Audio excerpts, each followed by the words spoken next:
One day I fell ill and collapsed.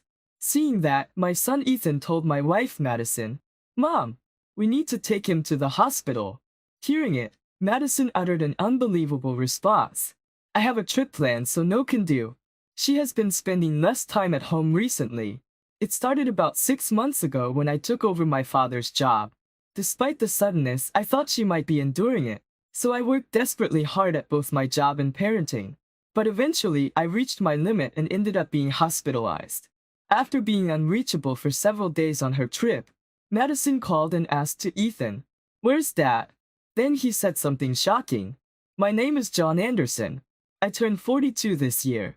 I got married 8 years ago, and a year later we had our child, living together as a family of 3. I work as a doctor. Initially, I was employed at a university hospital, but inspired by my father's dedication as a community-based private practitioner, I decided to follow in his footsteps. Half a year ago, when my father fell ill and had to be hospitalized, thinking of closing his practice, I resigned from the university hospital to take over, which made him happy. Following that, we moved to my childhood home next to the clinic. The building was old, so I mentioned to my father about wanting to renovate eventually, and he told me to do as I wished.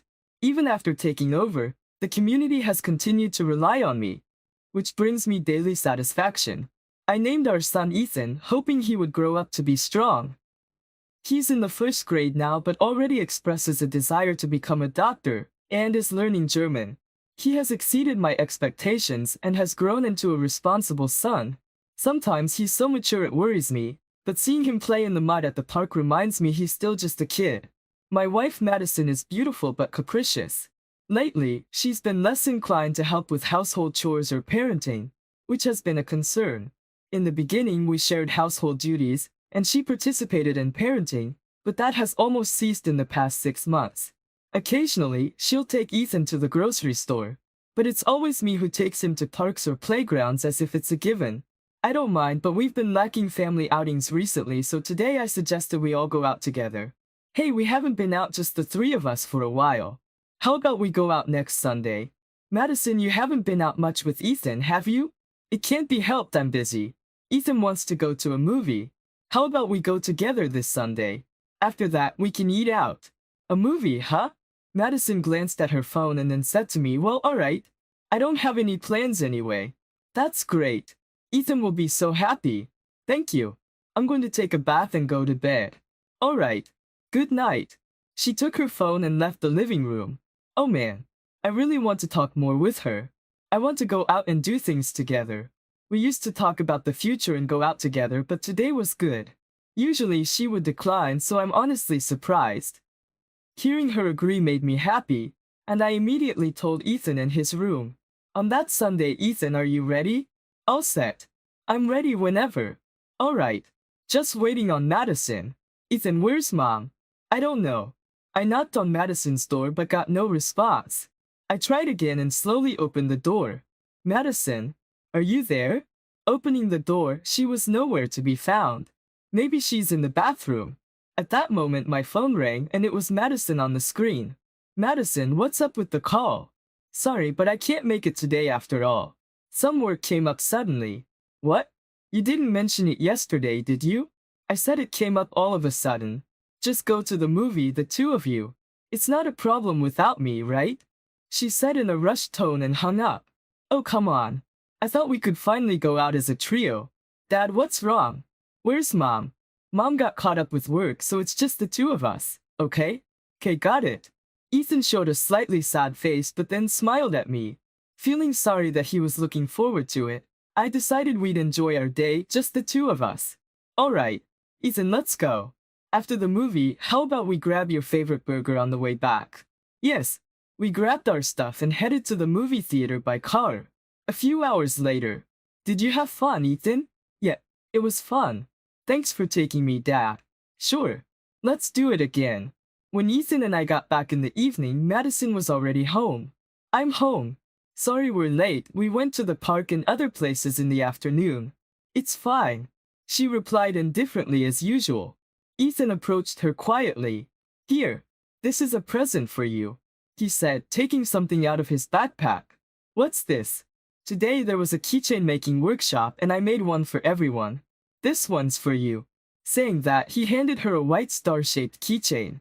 Before going to the park, we stopped by a craft workshop nearby, and Ethan wanted to do it, so he made keychains for all three of us. He chose green for himself and I got blue. Madison accepted the present from him. It turned out well, didn't it? He said with a happy face. Well, I don't think I'll wear it, but I'll take it anyway. I'm tired, I'll be in my room. Saying that, she left the living room. Madison. I couldn't stand her tone and followed her. Hey, wait. Ethan went to all that trouble to make it. That's no way to talk. I said in a voice Ethan couldn't hear.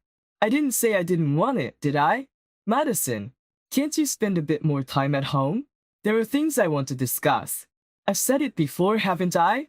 I don't want to stay in this old moldy place. Why did you quit the university hospital? That's because. I tried to explain, but she locked herself in her room. She seems to dislike that I decided to move here. I begged her to stay. I understood it was hard on her, but I wanted to talk it out, and this is what it's come to. Even if she doesn't like it, she shouldn't say that about something our kid worked hard to make. I returned to the living room with a heavy heart, where Ethan was. Maybe I should have chosen something different for Mom. He looked a bit down. Ethan, Mom's just tired from work. Hey, maybe I'll attach it to my work bag. What about you? I think I'll put it on my backpack. He smiled brightly. Madison's attitude must hurt him. It wasn't like this before. Ever since we moved here, she's become more indifferent. It can't go on. For Ethan's sake, I need to talk this through properly next time. A few days later, when I got home from work late at night, Ethan was waiting and watching TV. Sorry I'm late, Ethan. Got caught up talking to a patient. I'll make dinner in a sec. Hi, Dad. It's okay. And I folded the laundry. Wow. Thanks, Ethan. He would take the initiative to do the laundry or vacuum. He only cooks when I'm around, and since it's still a bit dangerous for him to cook alone, he is really growing up to be responsible. Dad? Oh yeah. I'll start getting dinner ready now. I'll help too. After putting down our stuff, we started preparing dinner together. Ethan, what do you want to do tomorrow? Dad's off in the afternoon, so we can do whatever you like. Yay, I'll think about it. Got it. Tomorrow is Ethan's birthday. Madison surely knows about it. I even reminded her yesterday to make sure she'd buy a present, so it should be fine. Of course, I've prepared something too, but I'm worried if he'll like it. The next morning, Madison must have come back late last night. I can hear some noises from her room now. I knocked twice. Then, hearing a low response, I opened the door to find her still in her pajamas, phone in hand. Need something? I'll be at work until noon, so please take care of Ethan. Did you get him a present? And don't forget we're going out this afternoon. I know. Don't keep repeating it. Close the door when you're done. She replied irritably, her attention returning to her phone. So I quietly closed the door as told. Really hope everything's okay. With a mix of anxiety and hope, I lean more towards hope. Heading to the living room, Ethan was already there. Happy 7th birthday, Ethan. Here. Present for you. Thank you. Can I open it? Of course. Ethan excitedly opened the bag. Wow. Awesome.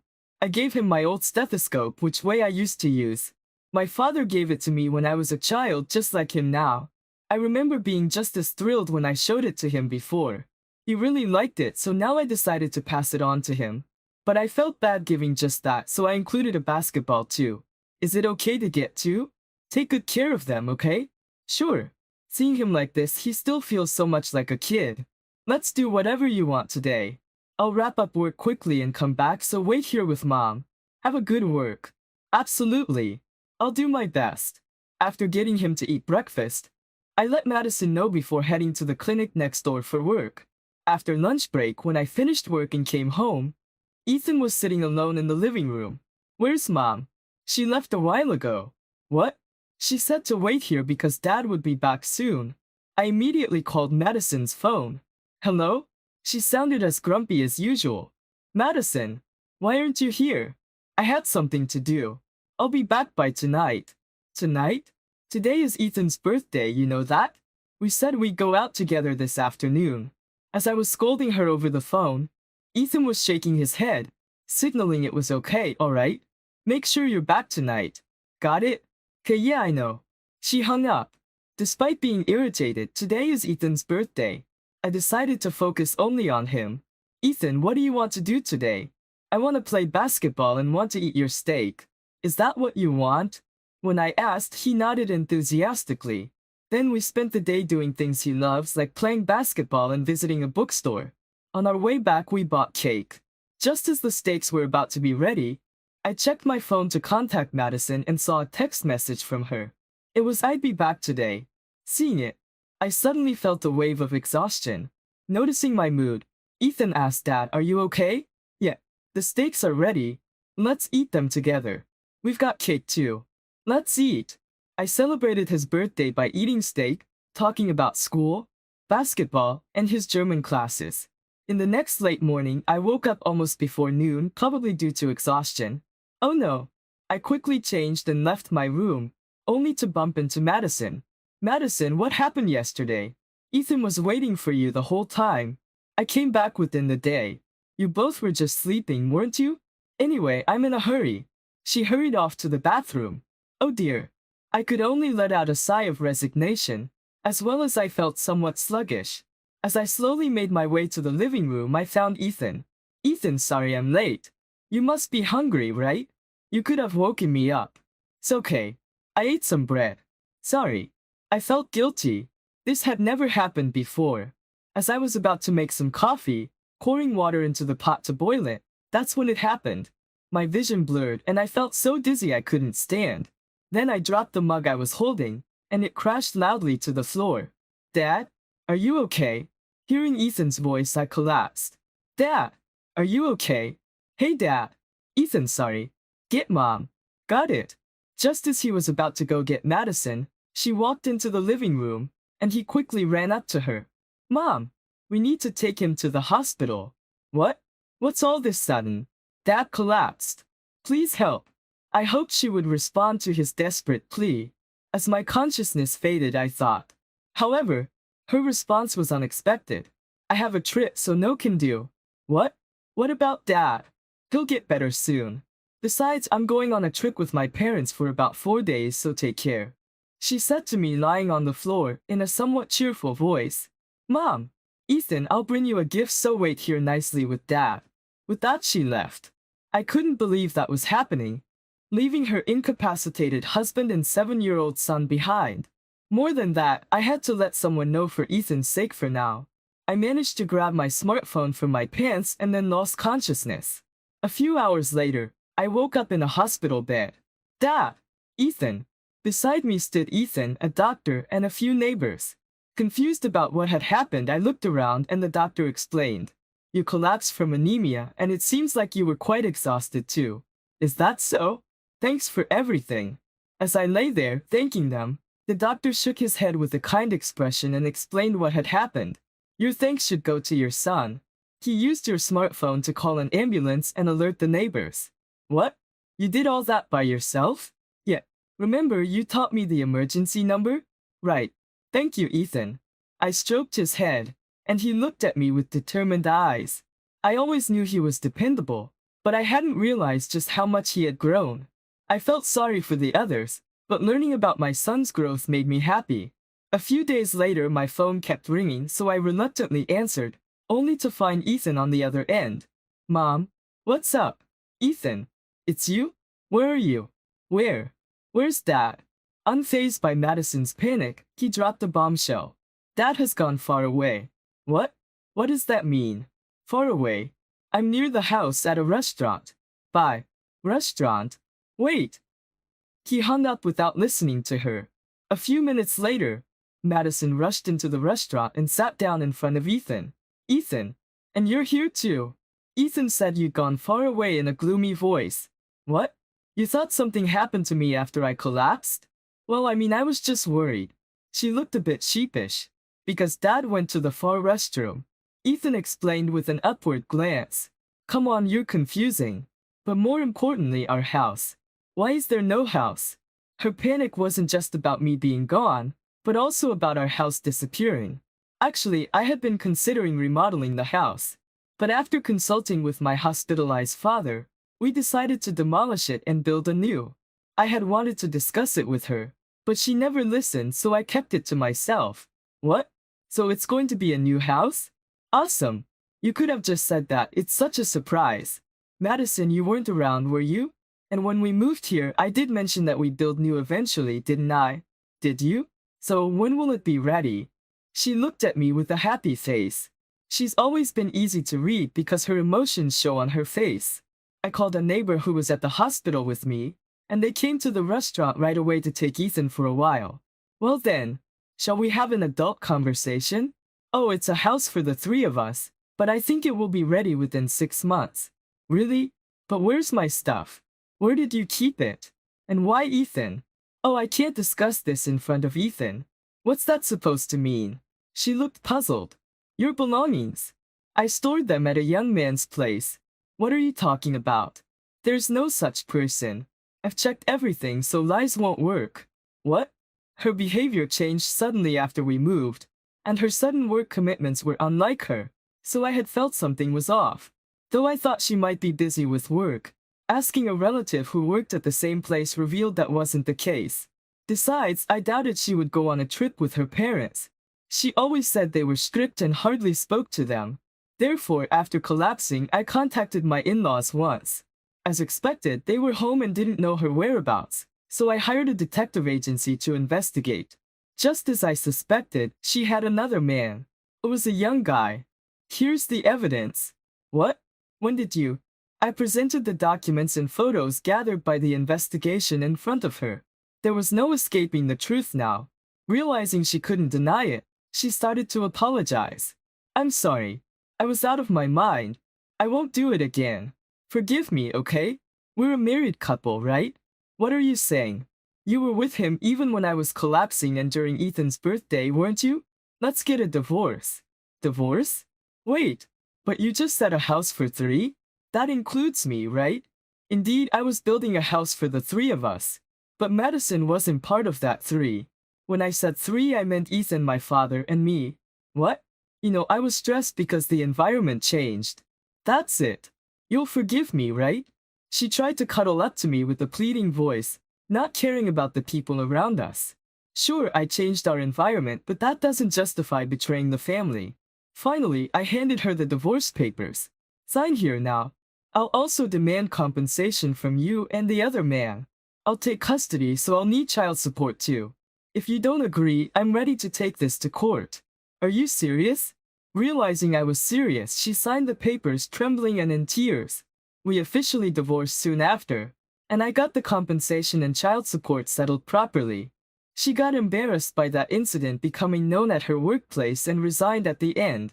She had nowhere to go and tried to stay with her boyfriend, but he kicked her out, angry about the compensation demands. Unable to find a full-time job, she's now living quietly in an old house, juggling day and night shifts. I heard those stories when I met her. She insisted on giving Ethan his birthday present, so I arranged for them to meet at the restaurant. It had only been a month, but she looked unkempt and thinner, almost unrecognizable. Ethan, I'm sorry for being late.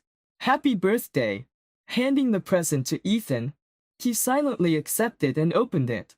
Inside was a black bag. How do you like it? You're in elementary school now, so I thought something a bit mature. When Madison asked in a small voice, he responded loudly. I don't think I'll use it, but I'll take it. What? Ethan? Let's go home, Dad. Okay. Yeah, let's go. Stunned by his unexpected response, Madison remained frozen. Two of us left the restaurant. A marriage starts with two strangers. When they marry and have children living together, not everything goes as planned. That's why couples and families need to support each other to last. 6 months later, our house was completed. My father was discharged from the hospital and seemed in good health. Amazing. It's beautiful. Yeah, I'm glad we decided to build a new one. From now on, it will be just the three of us men. There might be challenges, but we'll support each other and live together. Alright, I got to keep working hard. Go, Dad. Ethan cheered, wearing the stethoscope I gave him. I vowed to continue my work with pride and compassion.